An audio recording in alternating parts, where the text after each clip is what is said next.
Salut à tous. Alors aujourd'hui, petit exercice d'oral PC que j'ai trouvé dans une base de données de l'X. Je vais vous mettre le lien dans la description. Montrer que toute matrice A de Mn de R est la somme de deux matrices diagonalisables. Vous allez voir, ça devrait aller assez vite. Donc allez, c'est parti. Donc on a une matrice A appartenant à Mn de R et on les cherche à l'écrire A égale B plus C avec B et C diagonalisables. Alors, il y a des matrices pour lesquelles c'est facile de savoir qu'elles sont diagonalisables. Il y a par exemple celles pour lesquelles on connaît un polynôme annulateur à scindé à racine simple, mais là, ça va pas forcément nous aider. Par contre, si on sait que toutes les valeurs propres sont distinctes, alors ce sera facile de savoir que c'est diagonalisable. On sait que c'est diagonalisable automatiquement. Maintenant, pour quelle matrice on connaît très facilement les valeurs propres? Eh bien, il y a les matrices diagonales, mais là, c'est peut-être un petit peu trop. Mais il y a les matrices triangulaires. Et vu que c'est une somme, eh bien, on pourrait écrire B comme une matrice triangulaire inférieure et C comme une matrice triangulaire supérieure.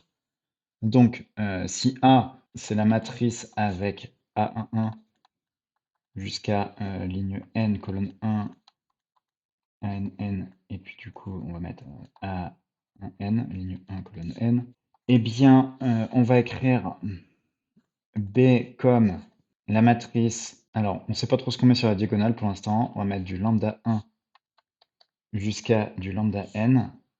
Et ici, on a du A de 1 jusqu'à du AN n-1. Et bien sûr, ici, AN1 et 0. Et c'est, eh bien, on va la prendre triangulaire supérieure. Donc, on aura du mu1, mu-n. Pareil, pour le moment, on ne sait pas trop ce que c'est. Ici, on aura 0. Et ici, on aura du A12 jusqu'à AN-1n. Et bien sûr, ici, A1n. Et bien maintenant, on choisit mu1 et lambda 1 tel que mu1 plus lambda 1, ça vale A11.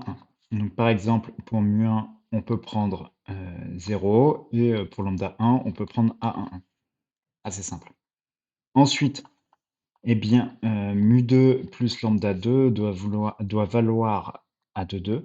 Eh bien, on a une autre contrainte, c'est que mu2, il doit être différent de 0 et lambda 2, il doit être différent de A1, donc lambda 1. Vu qu'on a une infinité de solutions, bah en fait, c'est facile de trouver la contrainte, donc on peut choisir un mu2 et un lambda 2.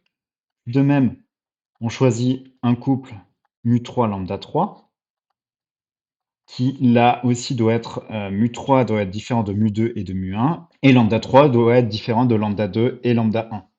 Et là, c'est pareil, vu qu'en fait l'équation x plus y égale c avec x, y comme inconnu à une infinité de solutions, et ben on va bien pouvoir trouver un couple mu3 lambda 3 qui vérifie pas les quatre contraintes qui sont d'être mu1 lambda 1, mu2 lambda 2. Et donc on arrive jusqu'à un mu-n lambda n qui doit être égal à ANN.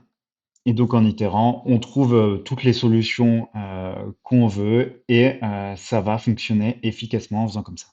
Voilà, on a trouvé B et C diagonalisables. Elles sont bien diagonalisables parce que triangulaires dont les valeurs propres sont toutes distinctes. Donc on connaît directement son polynôme caractéristique et on sait que c'est gagné. On arrive donc au bout de cet exercice. Merci à tous d'être restés jusqu'à la fin. Si ce n'est pas encore fait, abonnez-vous parce que 84% de mes vues sont faites par des personnes qui ne sont pas abonnées. Partagez à vos amis et aussi likez et commentez, notamment pour proposer des exercices et faire des critiques constructives.